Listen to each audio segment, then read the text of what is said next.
Assalamualaikum warahmatullahi wabarakatuh. Kami dari kelompok 2. Perkenalkan, nama saya Muhammad Ahmad. Nama saya Andika Bima. Nama saya Nazia Iskandari. Nama saya Saidah Hirdatia Zahra. Nama saya Nurul Fadil Salsabila. Akan menjelaskan mengenai hewan invertebrata. Yang pertama ada bintang laut, yang kedua ada timun laut atau teripang, dan yang ketiga ada gurita. Yang pertama ada bintang laut. Dengan klasifikasi domain Eukarya, Kingdom Animalia, film Echinodermata, kelas Asteroidea, ordo Paxillosida, famili Astropectenidae, genus Astropecten, spesies Astropecten aranchiacus. Memiliki bentuk 5 lengan panjang dan tipis, diameter 10-30 cm, warna oranye sampai merah, bintik putih atau kuning, dan permukaan kasar berbulu. Anatomi eksoskeleton, endoskeleton, sistem pencernaan sederhana dengan insang kecil dan sistem saraf terpusat. Habitatnya hidup di perairan dangkal tropis dan subtropis dengan dasar laut berpasir atau berlumpur. Ia hidup sebagai pemakan moluska dan krustasea, aktif pada malam hari dengan reproduksi hermafrodit. Peran bintang laut dalam ekosistem yang pertama sebagai pemakan moluska dan krustasea. Kedua, membantu menjaga keseimbangan populasi dan mencegah dominasi spesies tertentu. Berfungsi sebagai predator yang mengontrol rantai makanan, mempertahankan keanekaragaman hayati, dan menjaga struktur ekosistem. Alasan memilih hewan tersebut dipilih karena memiliki struktur morfologi yang unik, kemampuan adaptasi yang baik, mudah ditemukan di perairan dangkal tropis dan subtropis, memiliki ukuran relatif kecil, berperan menjaga keseimbangan ekosistem laut, dan indikator kualitas lingkungan laut. Manfaat dan kerugian. Manfaatnya, sebagai sumber makanan alami bagi hewan laut lainnya, membantu menjaga keseimbangan ekosistem laut dan berpotensi sebagai sumber obat-obatan laut. Sedangkan, kerugian dari bintang laut adalah dapat merusak populasi kerang dan moluska, serta berpotensi menjadi hama di perairan budidaya. Klasifikasi dari teripang, dia berasal dari domain Eukaryota, Kingdom Animalia, film Echinodermata, subfilum Echinozoa, kelas Holoturoida, famili Holoturidae, genus Holoturia, spesies Holoturia atra.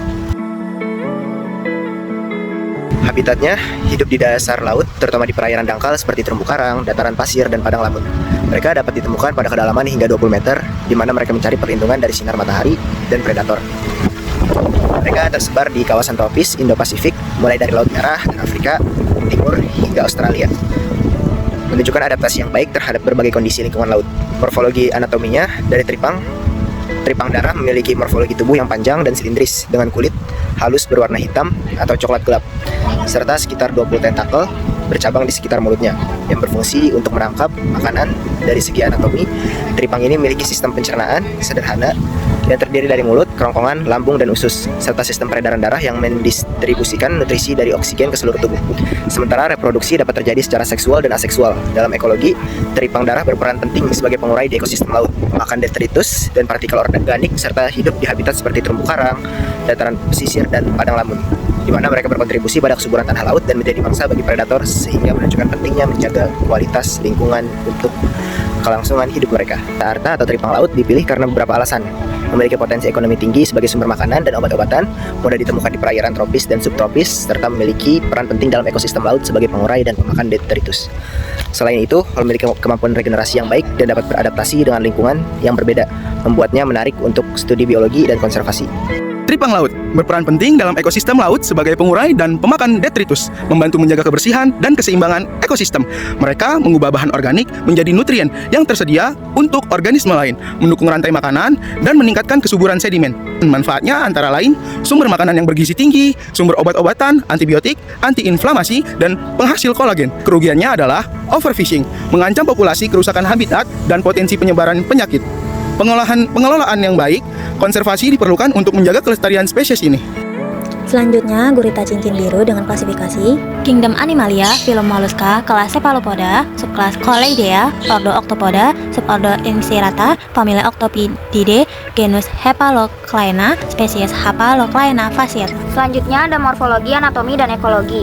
Gurita cincin biru mempunyai tubuh yang relatif kecil dengan panjang sekitar 20-30 cm dengan berat 100-400 gram. Kulitnya halus dan transparan dengan warna dasar coklat kekuningan. Ciri khasnya adalah cerah pada tubuhnya yang berfungsi sebagai peringatan predator. Mempunyai 8 lengan yang panjang dan tipis dengan lempeng hisap yang kuat. Mata mereka besar dan juga bulat dengan pupil vertikal yang dapat mendeteksi pergerakan secara anatomi. Gurita cincin biru ini memiliki struktur internal yang sangat kompleks. Gurita ini dapat ditemukan di perairan hangat dan tropis di wilayah Pasifik Barat dan juga Australia. Peran gurita cincin biru dapat digunakan sebagai indikator kesehatan lingkungan laut karena sensitivitasnya terhadap perubahan kondisi perairan. Mereka berperan penting dalam rantai makanan sebagai predator dan mangsa, sehingga mempengaruhi keseimbangan ekosistem. Manfaat antara lain, racun yang dihasilkan gurita cincin biru seperti tetrodoktosin memiliki potensi sebagai obat anti nyeri dan obat untuk penyakit neurologis. Gurita cincin biru sangat berbahaya dan dapat menyebabkan kematian jika tidak ditangani dengan hati-hati. Sekian penjelasan dari kami, kurang lebihnya mohon maaf. Wassalamualaikum warahmatullahi wabarakatuh.